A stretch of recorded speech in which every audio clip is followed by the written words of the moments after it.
One of the worst power plays in the National Hockey League and one of the top defensemen on the power play in the AHL. Seems like a no-brainer, right?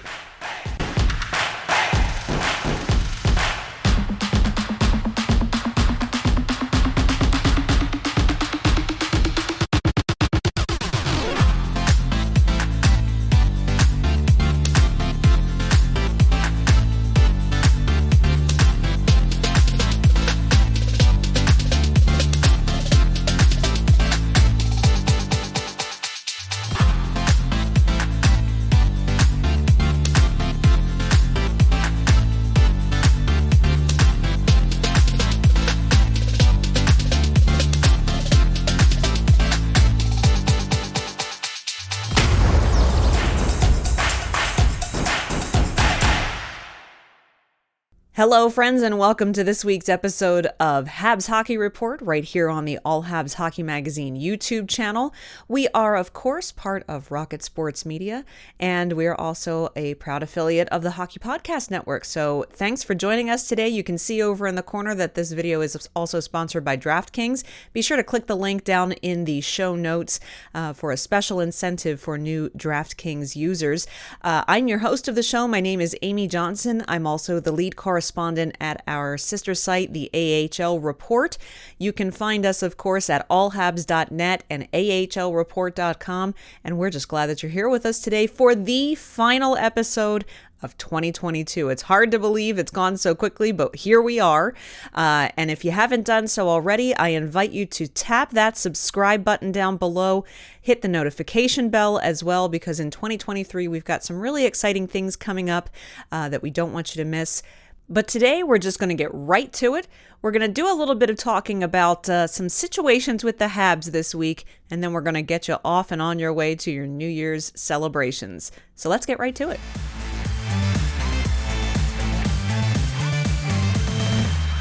This week on this show on Habs Happenings, we're not going to really recount so much, what happened in the Habs games this week, who scored, who didn't, who was injured, who wasn't, because really the overarching glaring issue that we need to talk about this week is Justin Barron's deployment or lack thereof. If you've watched this program, if you've listened to the podcast I host every week called The Press Zone over at ahlreport.com, if you've listened to the Canadiens Connection podcast, you have heard me and others at Rocket Sports kind of pounding the table for the last couple of weeks saying Justin Barron is ready for a call-up. Justin Barron, I have been singing his praises for a number of weeks now. After taking a few weeks to get settled in to the AHL groove at the beginning of the season, Justin Barron really started to quietly turn on the production and step up his game, kind of flying under the radar for a good portion of the season. But then the points started to rack up, and I've said for a couple of weeks now, he's ready. He's ready for an audition at the NHL. He's ready to go play with the Habs for a little bit this season because he's doing such a good job at the AHL level, both defensively and on the power play. It's at a stage that I would really like to see how that transitions to the NHL at this moment in time. He's playing with confidence. He's playing, it's a team that's obviously struggling. The Laval Rocket is doing horribly this season. There's no way to make that look pretty. They're doing horribly this season, but Justin Barron is one of the few bright spots on the team, and it's great that he's a prospect who is a bright spot on that team. So I was exceptionally excited when the recall finally came. Good for him that he did say that he found out that he was going to be recalled on Christmas Eve. So he kind of made the holidays even a little more special for him, knowing that on the 27th, he would be recalled to Montreal. And so couldn't wait to see how things were going to go for him. Keep in mind, Justin Barron, what has he done in the AHL this season? Well, at the time of his recall at the beginning of this week, he was tied for 4th in the league for points for a defenseman with 7 goals and 9 assists. 5 of those 7 goals have come on the power play, folks. That's right. He was leading the AHL's defensemen in power play goals with 5 on the season. He's been a real key to the Laval power play this season. And the power play, despite how much Laval has been struggling, the power play has been one of the areas that has actually been successful, if you can use the word successful for this team this year, but they have found their power play to be towards the top of the power play standings in the AHL this season so far, and Justin Barron's been a big piece of that. Going into Wednesday night's game against Tampa Bay, I was pleased to see Justin Barron paired with Jordan Harris. I thought, okay, that's a decent pairing. I have very much liked Jordan Harris's play so far this season, and I thought that's kind of a good matchup. I like that third pairing, Jordan Harris, Justin Barron. Justin Barron went out there and looked pretty comfortable, not making big, gigantic, glaring rookie mistakes. There is going to be a learning curve, obviously. First of all, there's an adjustment period. The AHL game and the NHL game are completely different. So there is always an adjustment period, and he's a young, developing defenseman. And there's going to be a learning curve. But there wasn't anything like egregious. There weren't any egregious errors that you saw Justin Barron make on Wednesday night. I mean, it didn't stop Tampa Bay from trouncing the Habs, but you couldn't put that on the rookies, really. There were some terrible turnovers in that game. I mean, just absolute terrible turnovers. And that's what really helped Tampa Bay kind of run away with the victory on Wednesday night. But I was completely baffled as to why Marty St. Louis did not deploy Justin Barron on the power play. I realized this was the kid's first game in his recall, but throw him out there on the power play. This is a kid who has led defensemen in the AHL in goals scored on the power play. And the Montreal Canadiens have like the worst power play in the entire National Hockey League. So I don't know. That's a no-brainer to me. Really good defenseman on the power play in the AHL. Our power play really stinks. Well, let's toss this kid out there and see what he can do. See if he can spark something. But no. Justin Barron sat and watched the power play. I thought this was a really poor decision from the coaching staff. But okay, it was his first game. Maybe it was just they wanted to let him get his feet wet, let him get acclimated a little bit. So surely Thursday night, the short jaunt over to the Florida Panthers arena, surely we would see Justin Barron be deployed on Thursday night. I'm still waiting for Justin Barron to take a shift on the power play.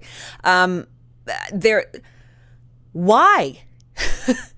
There is no, you can't, and I don't even care that the Canadiens had some success on the power play on Thursday night against the Panthers. I don't care. Why would you not? This is an opportunity to see what this young prospect is capable of.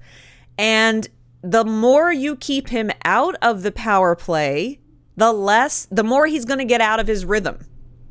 The more he's going to start overthinking about his performance on the power play when he does get inserted. What happens when young players tend to overthink when they are sent out to do something in particular? Well, then they tend to make mistakes because they're overthinking things.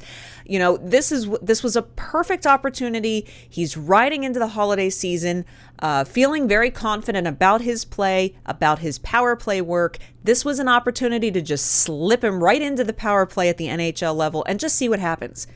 What do you have to lose, Marty St. Louis? What do you have to lose? I mean, the Habs are in last place in the Atlantic Division.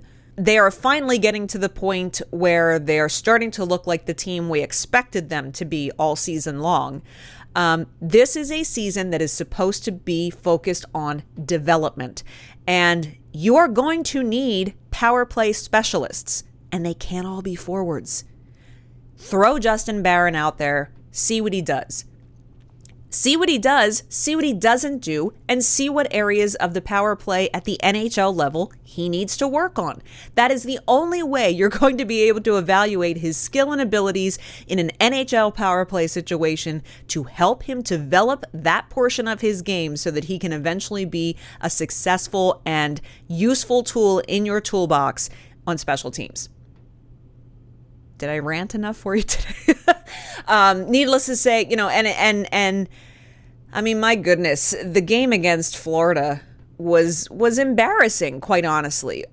Brendan Gallagher looked like he went out there and was trying to get re-injured again. You haven't played in 13 games, and Brendan Gallagher is a pest on a good night. He stirs the pot, but he was intentionally doing things that hit in the third period, that really late hit. What are you thinking there? Edmondson doing the same thing.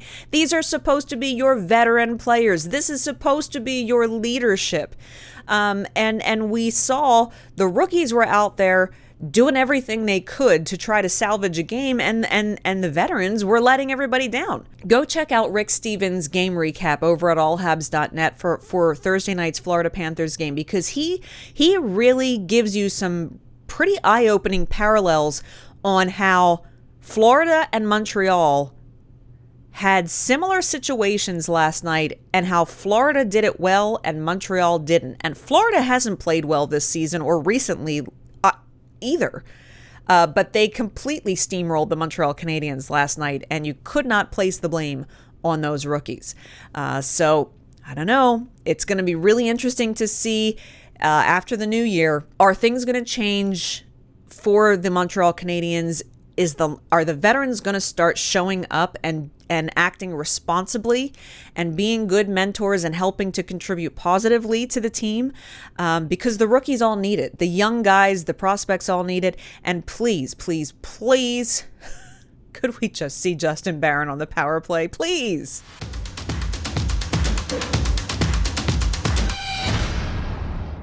This week, we are going to skip right ahead to the Habs Fan Hub. Since it is a holiday weekend again, we won't give you a full-out three-segment show this week. For the latest with what's going on with the Laval Rocket, head over to ahlreport.com. They did manage to win big against Syracuse on Wednesday night. It was a big home game performance for them, but they are dealing with a lot of injuries and a lot of substitutions on the roster over there. So check out either our Press Zone podcast at thepresszone.fm or head over to ahlreport.com and check out the game recaps there to get the full story behind what's going on with Laval. I do just want to, of course, get to last week's feedback forum question. With it being the last week of the calendar year, we're going to give you a break from feedback forum this week. So if you have anything that you'd like to contribute, if you have a New Year's resolution, perhaps for the Montreal Canadiens, feel free to drop that down in the comment section below. Last week I asked, what did you think has been the biggest success story for the Montreal Canadiens in 2022? Jeffrey Norrie says, I think it's the big jump that Suzuki and Caulfield have had in their development this year. I honestly didn't think Suzuki would be on pace for a point per game and that Caulfield would be on pace for 40-plus goals. That being said, we definitely need another elite center, D-man, and goalie before we can be finished with this rebuild. Finishing with a 10th pick won't help our cause, unless, of course, we get lucky and they end up being a superstar. So, Jeffrey, thank you for that. You're absolutely right. It's been Suzuki and Caulfield have been a part of the fun parts of this last year, watching them, and particularly this season. So we thank you for your comment.